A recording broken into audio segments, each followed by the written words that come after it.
దేశ రాజకీయాలలో ఒక పక్కన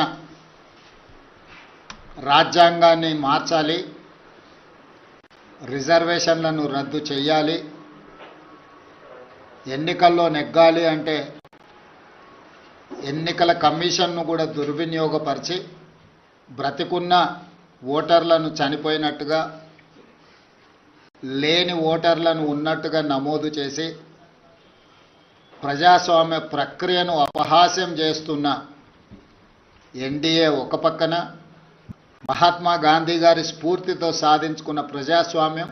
శాంతియుతంగా ప్రపంచాన్నే జయించవచ్చు అని ఆదర్శంగా నిలబడిన మహాత్మా గాంధీ గారి స్ఫూర్తితో డాక్టర్ బాబాసాహెబ్ అంబేద్కర్ గారు అందించిన రాజ్యాంగాన్ని రక్షించడం, రాజ్యాంగ స్ఫూర్తిని కొనసాగించడం, రాజ్యాంగబద్ధమైన సంస్థల్ని పరిరక్షించడం, ఇండియా కూటమి ఈరోజు ఇంకొక పక్కన. అందుకే రాజ్యాంగ వ్యతిరేకులైన, రాజ్యాంగాన్ని రద్దు చేయాలని కుట్రలు చేస్తున్న వాళ్లను ఈ ఉపరాష్ట్రపతి ఎన్నికల్లో ఓడించడానికి ఇండియా కూటమి రాజకీయ పార్టీలకు అతీతంగా, రాజకీయాలతో సంబంధం లేని ఒక వ్యవసాయ రైతు కుటుంబంలో జన్మించిన తెలంగాణ బిడ్డ, ఉస్మానియా యూనివర్సిటీ పట్టభద్రుడు,